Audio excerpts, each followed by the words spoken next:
Hello, I'm Ingrid Faro, professor of Old Testament at Northern Seminary in the Chicagoland area.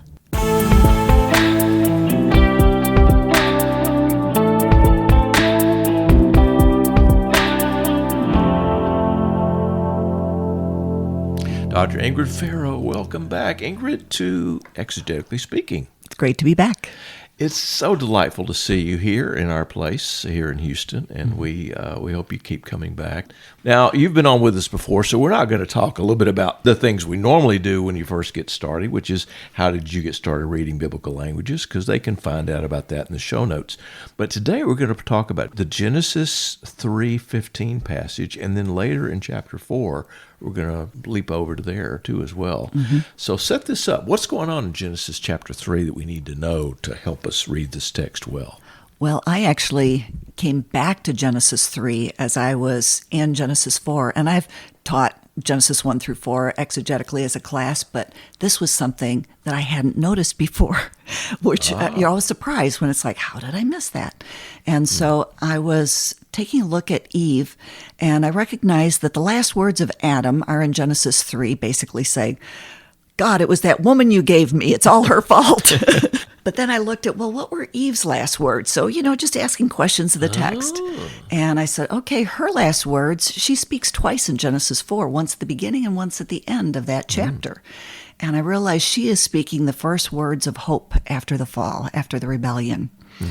And so she, of course, when Cain is born, she has, as we know, that very, very weird language of his birth narrative, basically saying that I have produced a man with Yahweh or something along that line.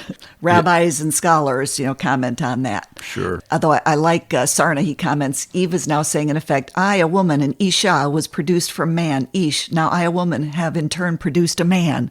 So I kind of like that too. That is good. Yeah. Yep. Then, of course, as we know, things don't go so well. You just can't even imagine. Here they've been exiled from the garden, and here her first son kills her next son. And we can't even imagine the sorrow of that.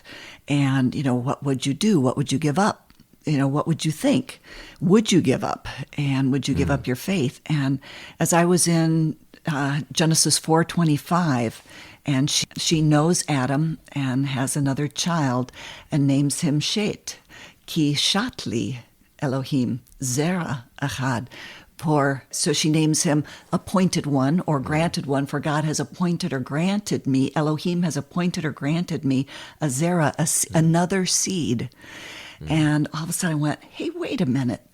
That verb, shet, and that word seed is somewhere else. And so it went back, Genesis 3:15. And so when God is speaking to the serpent right after the fall, God's first words to the serpent are, I will produce enmity between you and the woman, and between your seed and her seed. And it's that same verb, shet. Wow. And so I realized, we know Hebrew doesn't do things by accident. And it's very particular, especially in these opening narratives. And so I looked and I saw that she is using that same language. First, she was so excited. Man, this is going to be, I believe she thought this is going to be the one that's going to deliver us, that's going to crush the serpent. And then instead, her heart gets crushed. And now she doesn't give up. So now she has another son. She names him using the same words that God used, recognizing that there was going to be enmity, but that God had appointed another seed. Yes, using that same language as of 3:15. And then, of course, the verse from there goes on to the next verse, where then Seth has a son, Enosh. And then people began to call upon the name of the Lord. And so the very next verse that's tied directly together, and we know that passage in Genesis 4:26 is synonymous with worshiping the Lord, which, as the Old and New Testament progress, leads to salvation. So we see that same people began to call upon the name of the Lord. Abraham calling on the name of the Lord in Genesis 12 and 13 and 21. Isaac, It's like things are getting back on track. They're getting back on track. Yeah. exactly. And then even when we get to Genesis chapter 5, we have Noah. So beginning with Eve, they're looking for, is this the one that will come? And from Eve on, from this passage on, they're looking, is this the one who will come? Because we know when Noah's father, Lamech, gives birth to Noah, he said, maybe this is the one that will deliver us from the etzev, the toil, the grief of our hands. So maybe this is the one. And then we keep having that looking for, is this the promised seed that will come, that will crush the head of the serpent, that will deliver us from the pain, the grief that we're experiencing? I've often heard this passage referred to as the proto-evangelium. Yes. Kind of the first blush of the gospel, maybe. Yeah. And I've never heard it rendered the way you've just described it, but it makes perfect sense. Yeah. That she's looking for, and they are looking for, that one.